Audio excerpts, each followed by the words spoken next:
Iya. Menapa wonten kekareng kadung apa kulun kula iki badhe nderek titip pusaka kangge jabang ketupa. Sira bakal maringi apa nggih?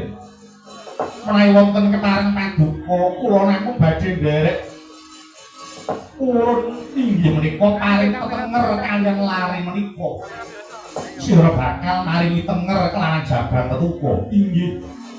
Minangka tandha yekti kula andandosi dhateng lari menika kulun. Iya. Banjur tok paringi jeneng sapa nggih?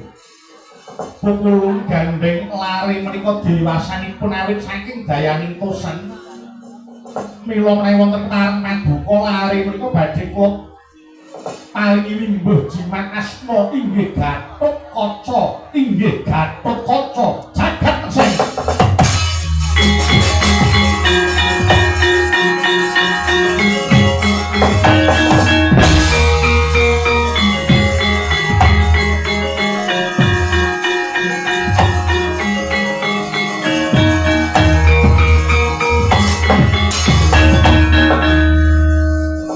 Mongso seger sunyah awakku bareng nampa paring busana cacah telu lan uga rimbuh tenger kelawan Gatotkaca. Iya Gatotkaca. Ing kono tegese jeneng kita kuat nyandang jeneng Gatotkaca. Kang mengkono nggih aja dadak kesuwen kaselak Prabu Kala Pracana gawe geger ana Surawaya. Mara enggal kita maju sirnakno angkaraning jagat ya Prabu Kala Pracana lan Patih Hiranyuskipu. Ya, aku njal pamit. Tumuli bakal nindakake karepi. Manglora satur murka Prabu Kala Pracana lan Patih Hiranyuskipu. Lelung sing tak bakal inggih. Gatotkaca pun paring pangestu lan jeneng kita Gatotkaca. Iya, Ora Pati pangestu tak pundi. Kakang Narada. Kados pundi Guru? Monggo. Gatotkaca menika dipun iring, dipun laramaken wonten ngarsanipun Prabu Kala Pracana. Oh nggih. Nggih Gatotkaca ayo bareng lawan panjenengan ulun. Ora enggal rampungna kewajiban kita. Sing kirna Prabu Kala Pracana mangkat dirai.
mangun kang Tuhan manglelena tanpa kaning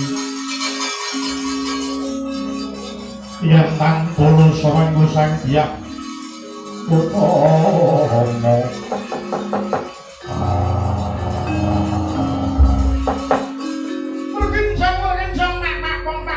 bobol marang daya trigar wong kali kok dene tani ning ngger pates iku kula nek merwengi jarang kita weh lah kalah oh kula narada saya lemu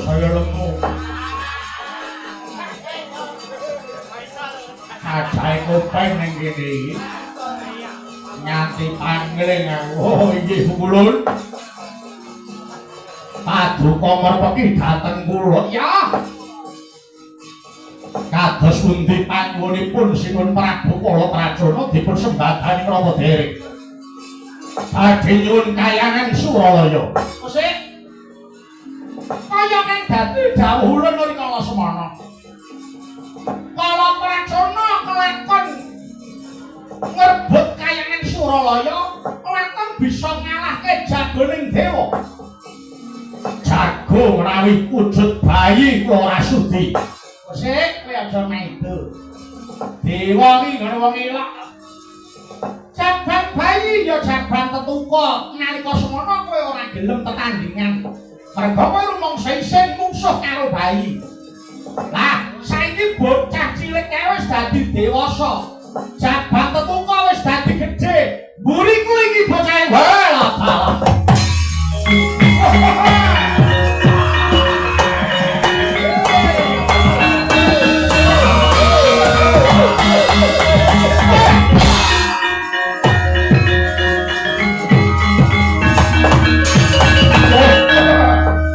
Menawi menika kula purun perang tanding kalian Cabang Tetuka. Ya, kula sepisan meneh dawuh lho iki rungokno. Kelakon kita bisa ngalahke Cabang Tetuka. Suralaya nggono. Cabang Tetuka. Kowe sapa? Ate sekipu. Ayo mara kowe petungan rasamu mumpung durung ilang nyawamu. Aja wani mungsuh karo Ate sekipu.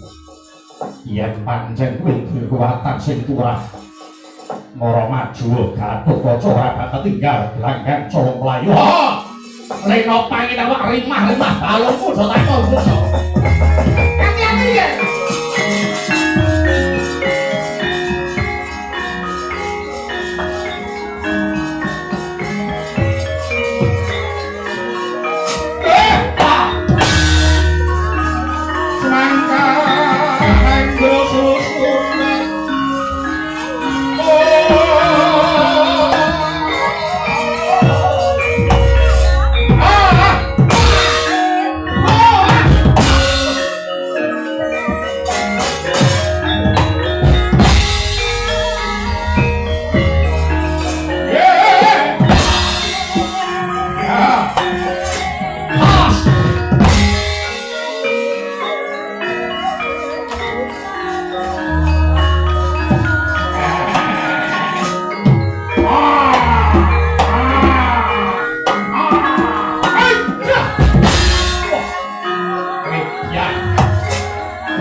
nggih.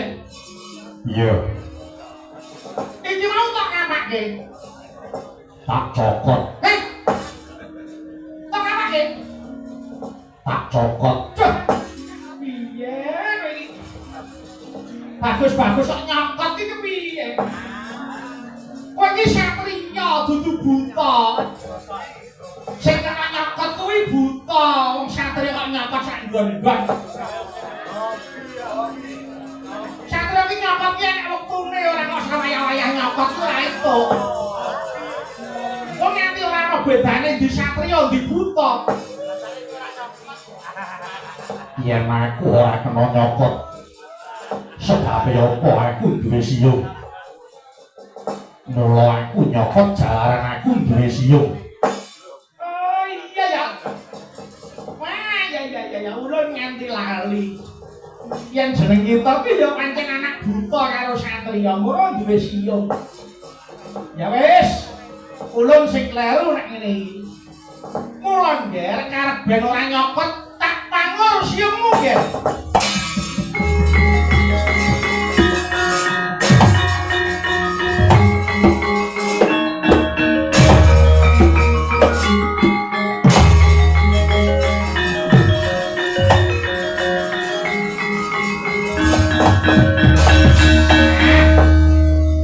Wis tak pangur siyungmu. Ketok mingkem, ketok demes. Ketok saya bagus. Iya. Wis saiki wis ora iso nyokot. Mung kari Prabu Pracana. Sisakno nggih.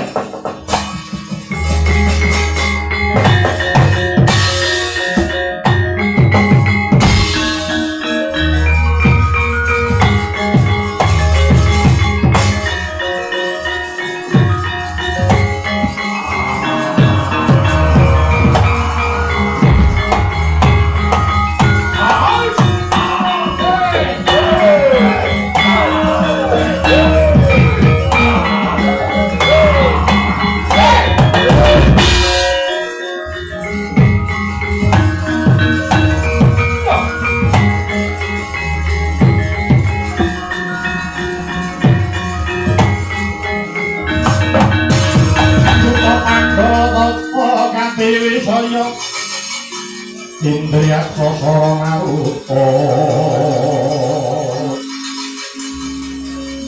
Pawana bana margana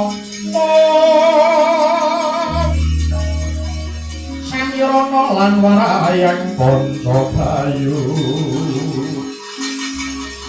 Krisian pagulingan lima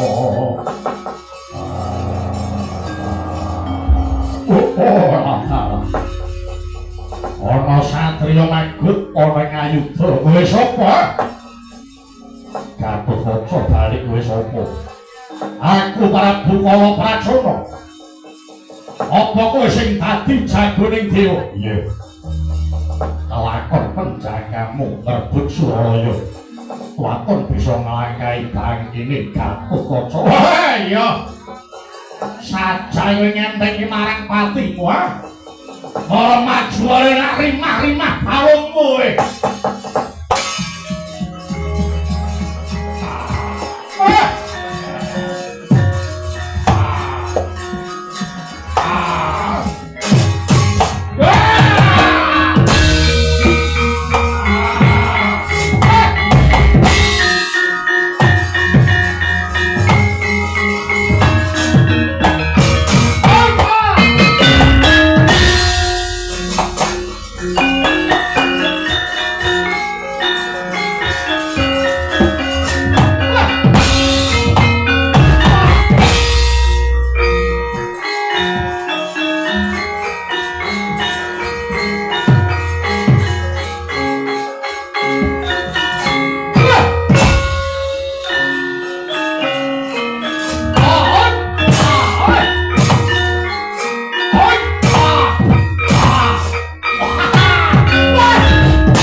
bombong kawarang bungah panjenengan ulun nggih Gatotkaca.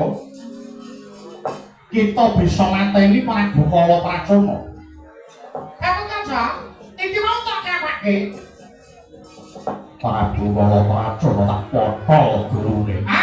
Iya. Kene ora bisa lakon ilang nyawane. Nggih Gatotkaca, Bathara Guru apa?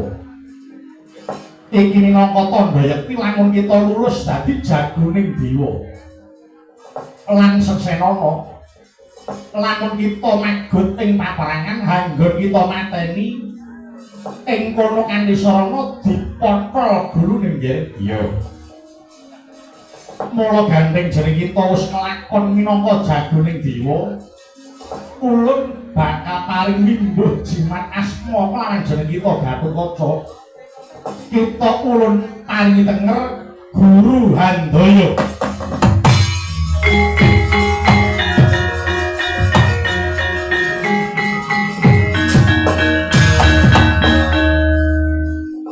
Kita ulun pangiringi tenger Guru Handaya sing tegese kita minangka dadi anak angkat ulun nggih Gatotkaca. Iya.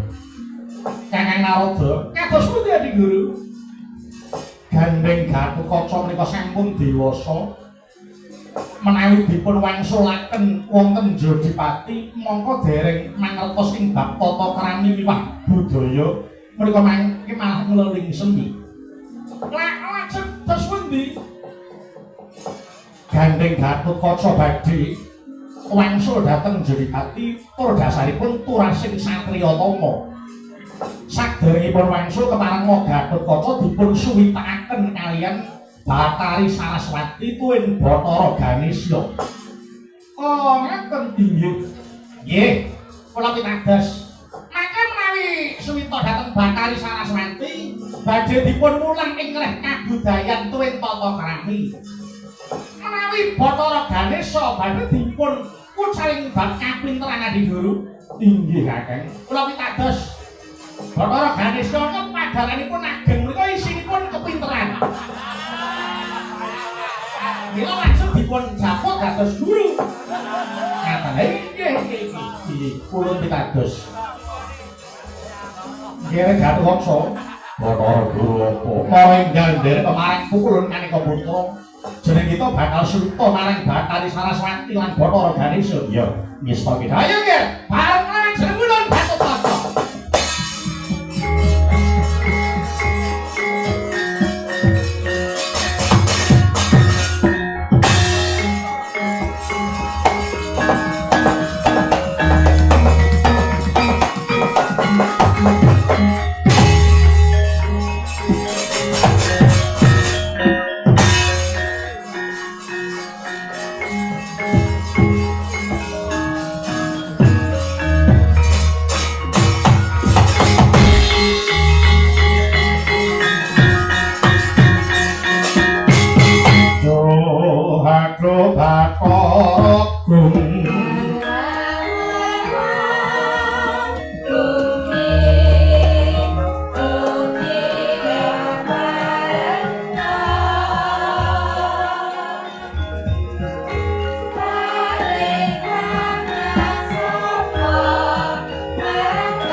Dan sembah miring ulun apurba ring sang merepeng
Jayanti Jaya-jaya Wijayanti Rahayu ing samya makarya Rahayu sagung dumadi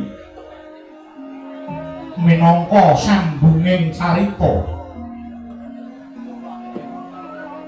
dhateng kadhi ingkang ginepit ing dalu mangke anenggih gumlaring nagari Ngastina liman benawi gajah ing Kuru Janggala pramila winastan negari Ngastina karana yasaning Prabu Hastimurti ya Prabu Nahusa gajah ya liman benawi minangka pengeduk punaning kono dadi sasana kedhatoning Dewi Pangga mila sinebat Kuru Janggala labet ing pamangke masih dadi palengganing darah Kuru jroning carita mangke negari Ngastina nadyan nagari ageng nanging kirang agung nadyan wis ayom nanging kirang ayem apa ta sebabe kang mangkono labet nadyan praja Ngastina negari ing jembar tebane amba jajane gedhe ulu pametune pepak wadya sagegamane kang sarta jero jagane kandel betenge nanging kuciwa dene tipis ingkang dadi panembahe sangsaya sudha rasa kamanungsane untur rasa katresnane temakun santan unggah-ungguh suda sita miwah tata krama para mudha tebih tata susila para rega ketungkul dariksa isining weda denanggep muspra pramila danguning adangu netepi sungsang bawana balik gesange wong sak praja mung anut nikmating raga ingkang dadi pandeming gesangamung Raja Brana tuwing pangalembana madat-madon main maling wis dadi budayaning bangsa Ngastina lah sinentawa ingkang jumeneng minangka gegumunganing praja wenang kinocap jejuluk Srimata Prabu Duryudana ya Prabu Suyudana ya Jaka Pitana Jaya Pitana Tripanangsah Kurupati Kurawendra Gandari Suta inggih Sang Drestaratmaja Narendra Gung Bintara dasar Sugih Banda Bandhu Prabu Balaraja wata kaya mangkono nuju Winuspati Wancinjing rantak-rantak Sang Hyang Surya Nagari Pasewakan Agung negari Ngastina Prekara semana Sang Nata miyos Siniwaka lenggah ing dampar kencana Sinasutya linemekan kasur babut permadani sinari sari ginanda wida lisejebat kasturi pungas gandane Sang Katong ngantos dumugi Taningrat miyos Sang Duminata kaya para biyada manggu ketanggung Jaka Paloro ing sampun nampil upacara keprabon banyak dalang sawunggaling Hardawalika bebek Mas Dipanggo kang sarwa kencana sinongsongan kertas pita mubiaring akasa kinebutan laring manyura kanan pangapigiring tinon saking Mandrawa sirna sinati manungsa panyayah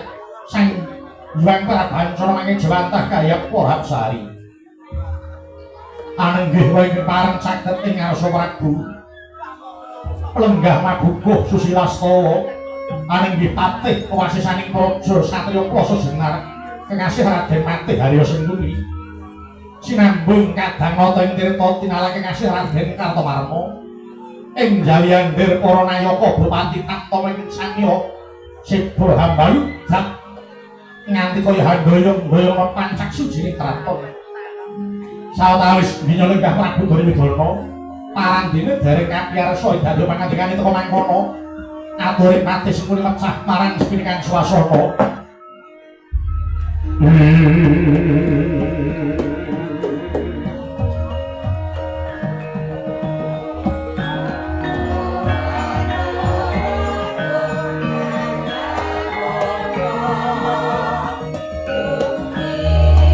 ulang-ulang arayaning kang sasongko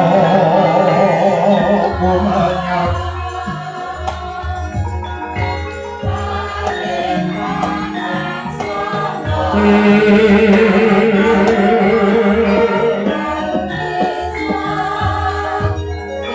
mangombo hurumeng kuri mangkin tanpa sirik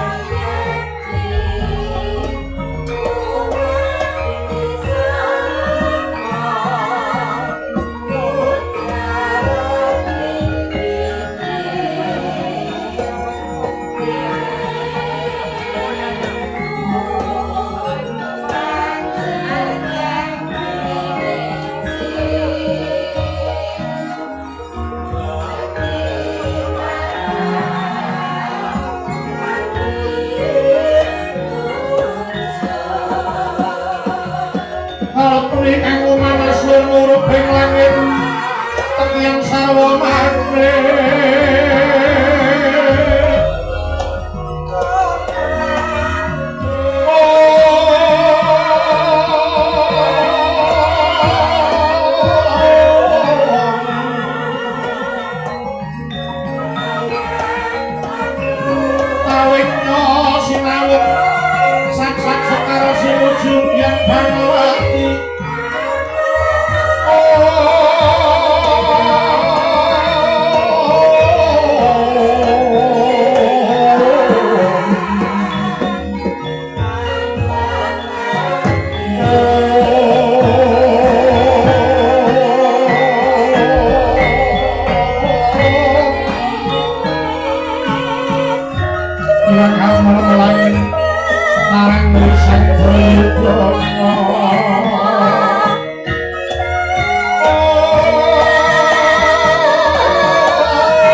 Sudama Gusti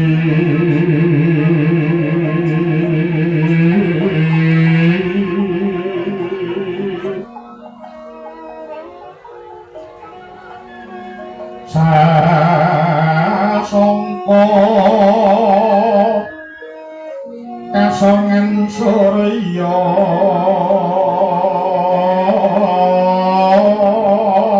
para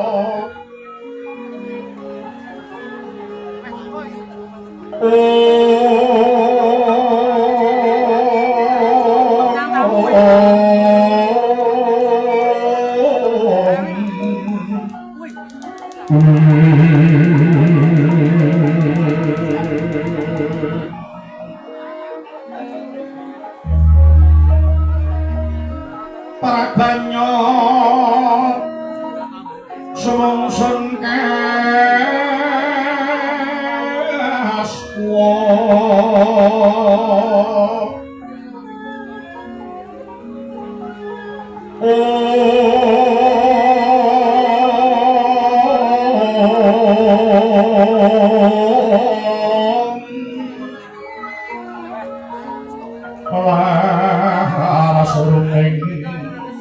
sari-sari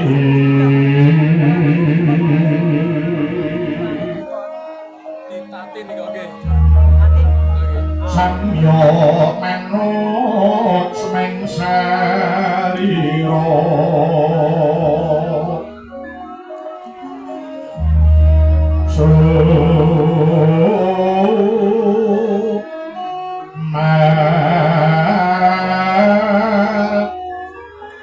Manira Sukanta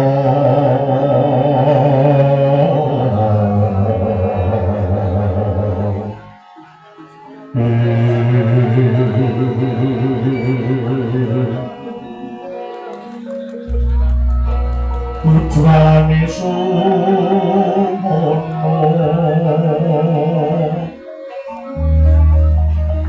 Narduka Candra Kusuma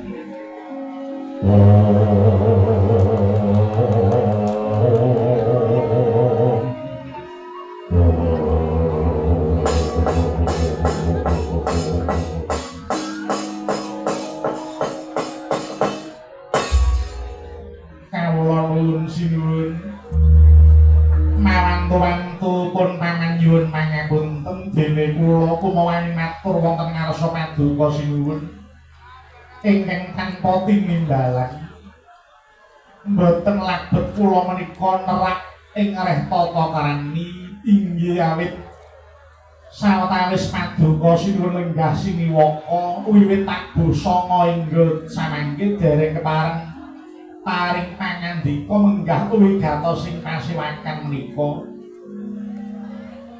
kepareng paduka imut dhateng sabdaning para pinter ingkang swaraosipun Narendra Siniwaka sageta damel tentrem sampun ngantos adamel tintring menawi paduka sinuwun dangu mboten enggal paring dawuh saged mahanani goreh krungeh ing sami swan ngabiyantara menika sinuwun palugon lakuning lekas kita rinuding gitu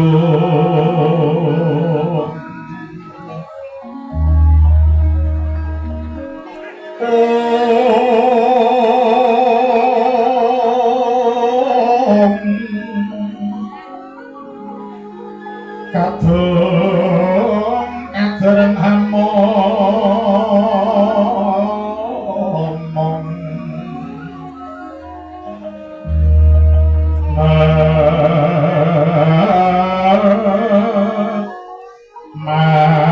mangun manah rahayu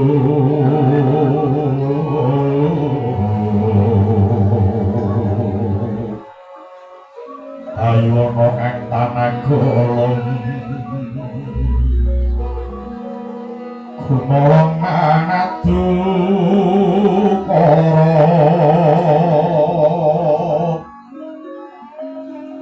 karena niro mangapus-pus pitaweng salam semua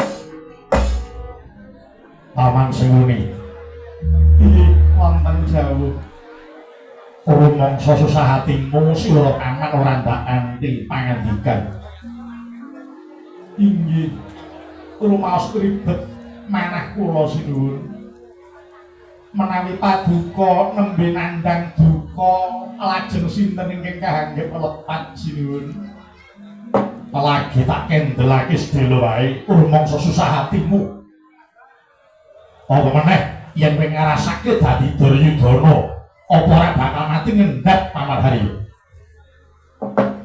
nyuwun pangapunten sinuwun kula kirang ndungkat menapa ing dados krasa paduka kowe dadi pati seprono sprene kok ora tanggap-tanggap karo kahanan iki piye kowe melu aku ki ora setahun rong taun wis pirang-pirang taun suwita maring Duryudana kudune ngerti apa sing dadi ribete penggali ratune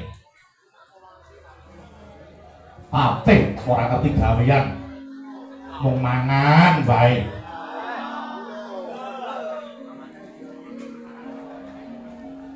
suwitane Ngastina ora ngenteng-entengi ratune kok malah ngeboboti pikirane ratune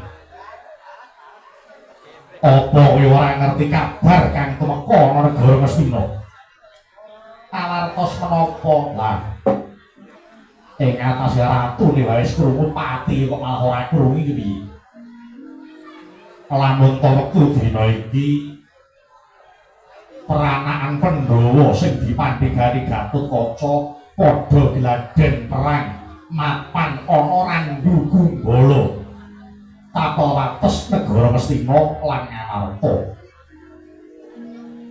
Ayo, Paman Sukuni ngerti kabar iki apa? Aku ki ya gumun Ngastina kuwi jane komplit. Pujanggane ana, patihe ana, senopatine ana, prajurit maewu. Ning iwo semono kabeh kotong mlompong ora iso maca marang kahanan, gaweane gablek. Ketok nek padha gelar-gelar gulung-gulung yen ana rejeki padha ngetokke derajat pangkate pamrih ben entuk dum-duman sing sak bobot karo pangkate kuwi.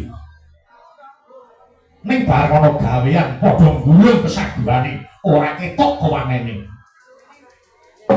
Yen tak rasa lokasi Gatotkaca sak sedulur nggone padha gladhen perang kuwi padha karo nyonyok rasane Duryudana nyumbari marang Duryudana pamer kekuatan pamer kadigdayan. Mongko Jangka wis nyebutake lamun to besok Pandhawa lan Kurawa kuwi bakal nglakoni perang gedhe Bratayuda Jaya Binangun. Yen nganti Gatotkaca padha gladhen perang rumangsa wis kuat apa ora nguwatirake tumrap negara Ngastina? Apa ora bakal ngrebut bali negara Ngastina Paman Harya? Pikiran inggih sinuwun sejatosipun perkawis Gatotkaca ing gladhen perang kala semau kula sampun nyumurupi kula sampun nyebar telik sandi kula sampun utusan minangka ngawat-awati lekasipun Gatotkaca sak sedherek. Namung hingga sepriki dereng wonten gelagat Gatotkaca badhe bedah negari Ngastina menika nembe dapur gegladhen kemawon Gusti. Yen kowe muni kaya ngono kuwi yen nganti Gatotkaca sak sedulur bedah Praja Ngastina apa dadak kudu ngenteni Gatotkaca bedah Ngastina lagi Kurawa tumandang iya. Kudune sumedya payung sadurunge udan. Apa paman ora tanggap yen kuwi bebayane tumrap negara Ngastina? Sinuwun menawi kersa maduka kados mekaten dinten menika ugi kula badhe perintah dhateng anak-anak kula Kurawa uwi gatos mbibaraken anggenipun Gatotkaca gladhen perang mapan wonten Randhu Gumbala sinuwun. Kula badhe ngetok kekiyatan alit nundung ageng kula badhe mejahi Gatotkaca. Kula mbudidaya mulih Gatotkaca sakadang saged semingkir menawi perlu Gatotkaca badhe kula pejahi kuwi sing tak karepe.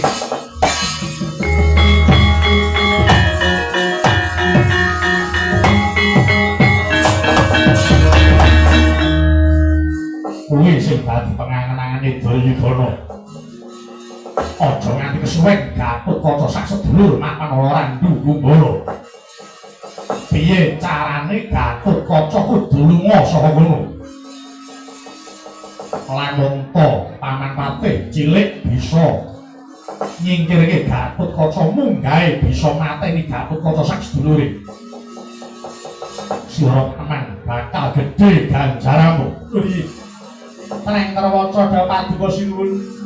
Daya-daya kula nyuwun amit tumuli badhe ngirataken kadang Paduka Kurawa wigatos nundung Gatotkaca sinuwun. Malangget sawalan sabda ora kang sumewa.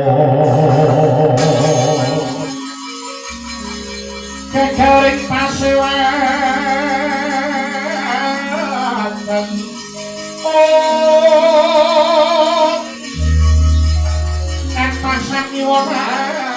wonten Diragama Tegeking wanti lan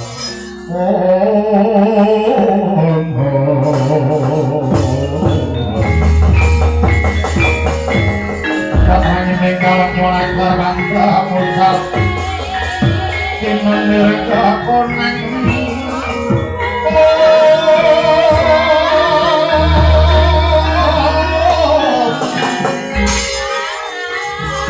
surung sorot padun pandang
Wong-wonging driya mangu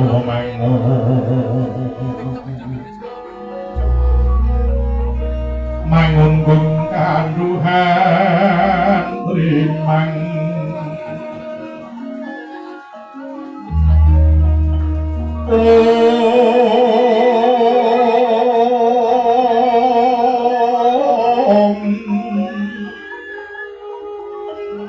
lelena tanpa kamin yen tan tulusa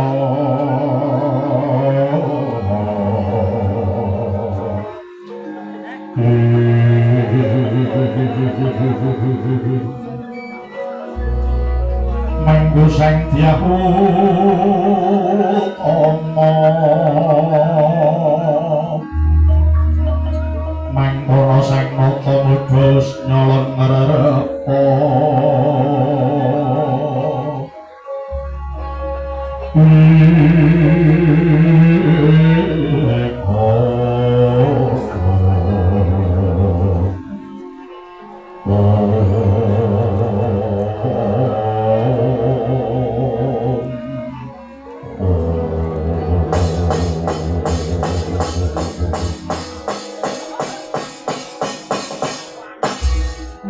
Hamid pasang Kalimantan itu beda siku dendo cina kemeng tirtolek somo sang Prabu ojo kaget aku ingin prato munggah ono pendoko mestino kini Prabu Duryudana iya jagat dewa Bathara iki ono pendhita yaksa munggah marang Stinggil Praja Stima mangko ta penemban ojo kasengguh aku mitambuh jilaragan durung tak weruh mula raneh yen ingsun durung wanuh padu kuwi pendhita saka ngendi lan sapa kang dadi peparapmu penemban iya sang Prabu sadurunge aku maturake akeh luwih dhisik aku njaluk pangapura marang Prabu Duryudana jalaran aku ora basa kelawan Prabu Duryudana ning nadyan pengkono aku ora bakal ngurangi pakurmatanku marang Prabu Duryudana iya ora dadi apa malah ora bisa maraketke oleh kekadangan sang Prabu Duryudana ditepungake wae peparapku begawan Sangkara Dewa aku iki pujangga saka negara Ngawiyat pujanggane anakku Prabu Kusumadewa saka negara Ngawiyat Prabu Sangkara Dewa ya bener sang Prabu ya ditepungake wae ingsun Narendra Astina Prabu Duryudana penemban ana parigawe apa dene katon semengko pratamu ana pendhapa Ngastina iki sang Prabu mulane nganti aku prata ana pendhapa negara Ngastina jalaran aku kelawan anakku Kusumadewa lagi nindakke tapa ngrame ingkang ngababare madangke wong nandhang peteng aweh teken wong kalunyon aweh ayung wong kodanan aweh kudung wong kepanasen ngelingke sing lali benerke sing luput dandani sing bengkong sang Prabu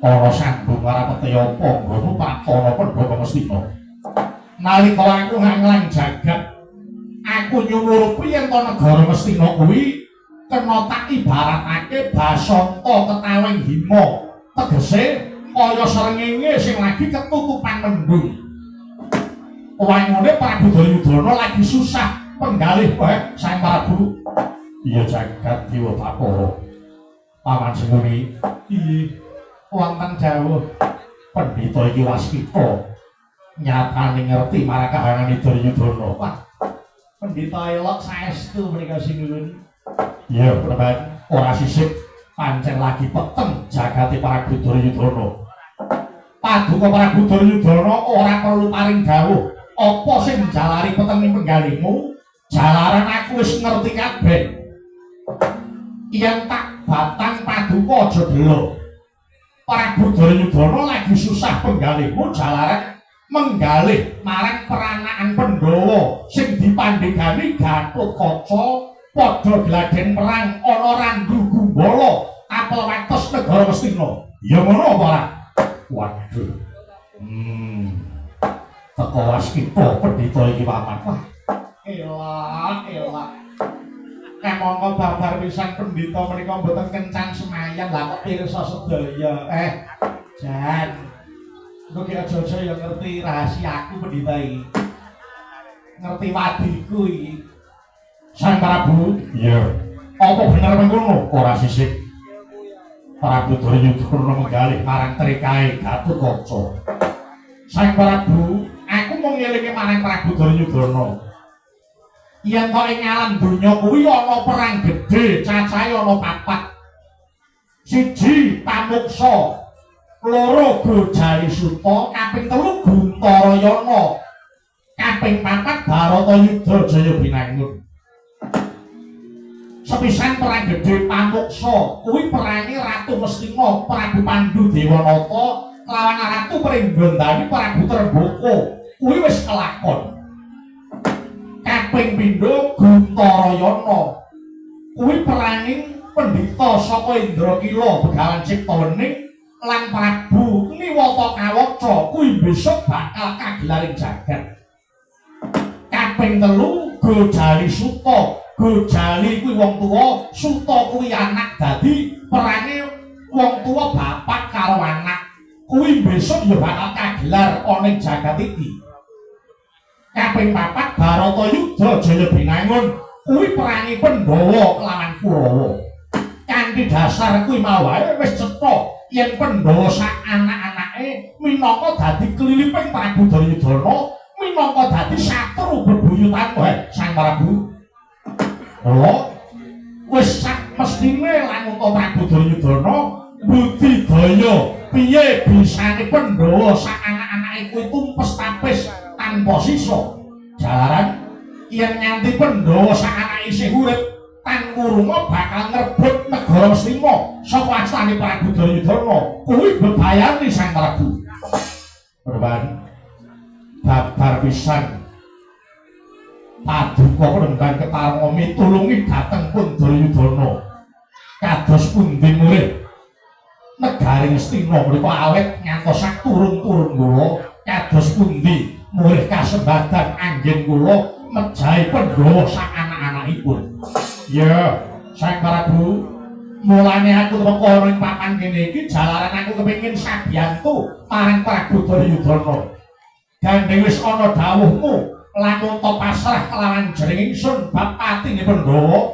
Mula Sang Prabu, dina iki aku saguh sabiyantu marang Prabu Duryudana budidaya mateni Pandhawa sak anak-anake. Waduh.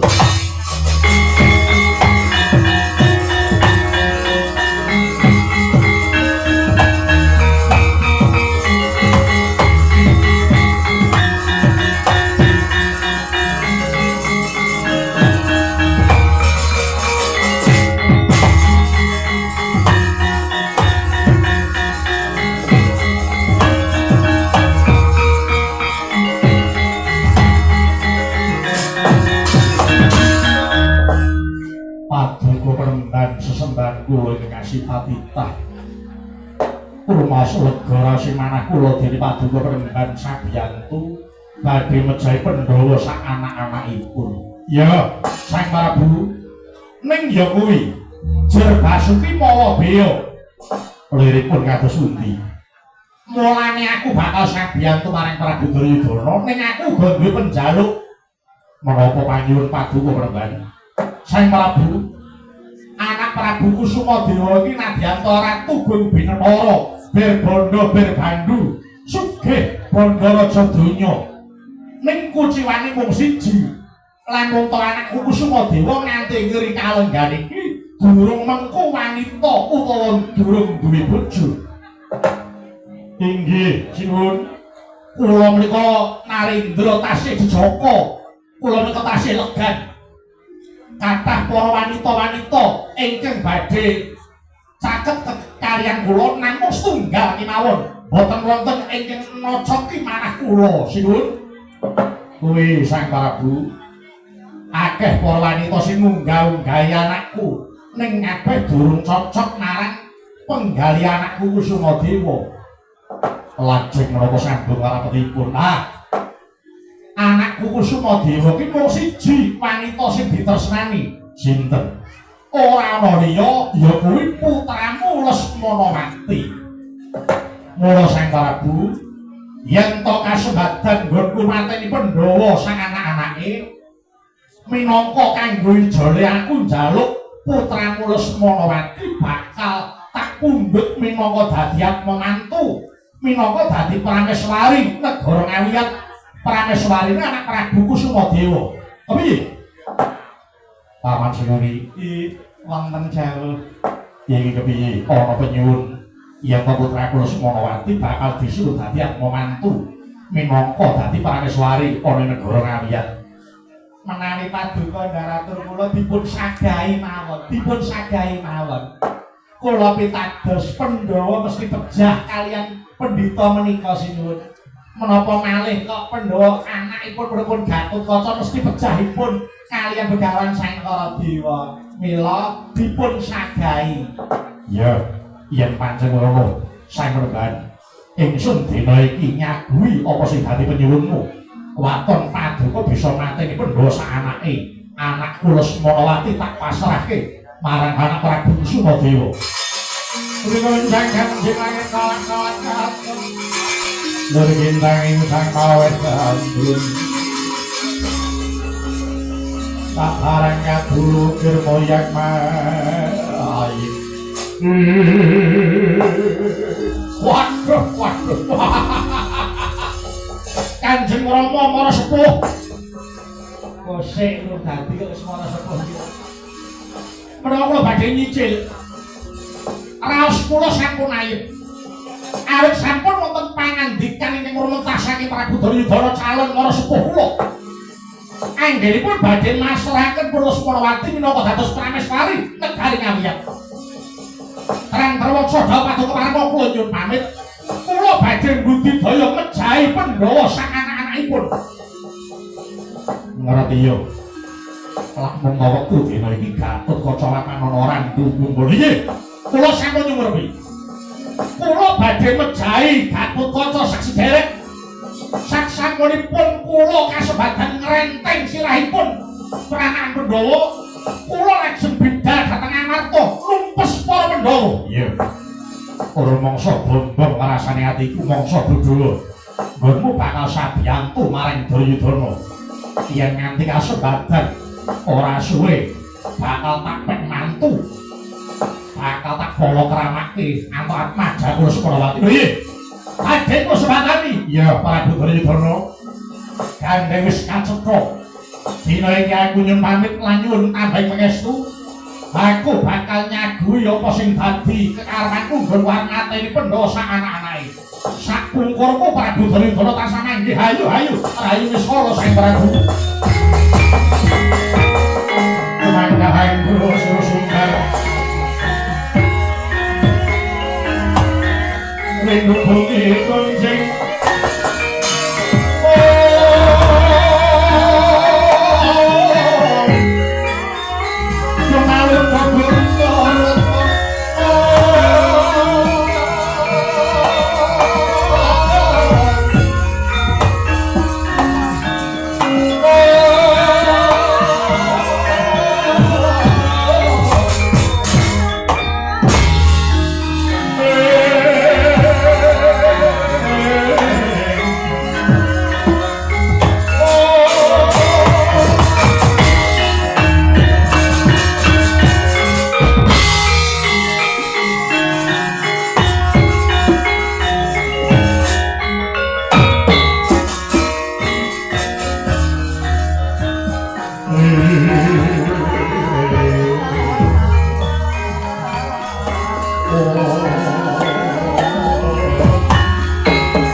Ana sabiyantu ingkang tanpa kanyana saka negara Ngawiyat Begawan Sang Karadewa lan Prabu Kusumadewa. Iye, menika malah dawah keleresan.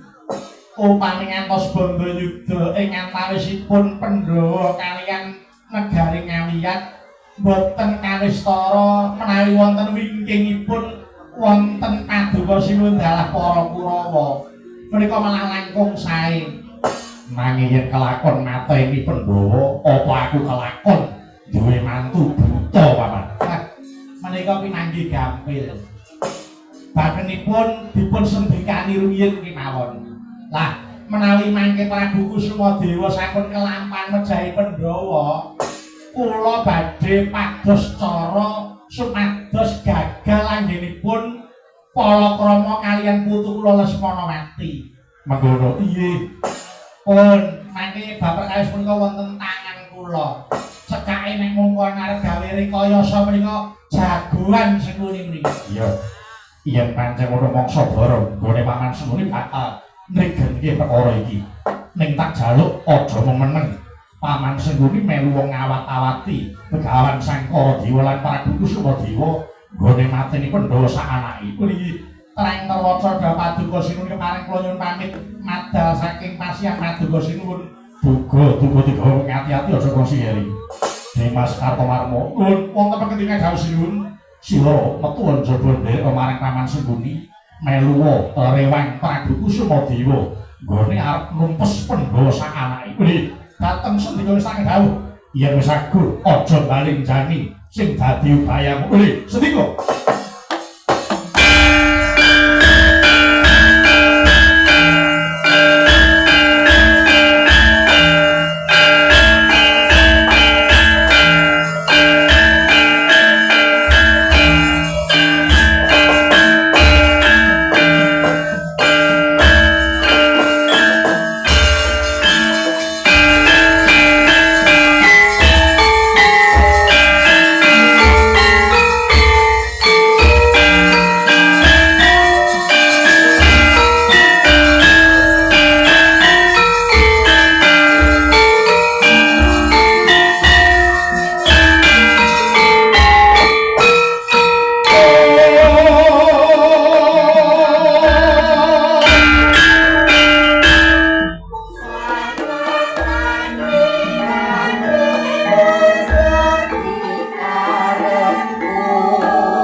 Samyo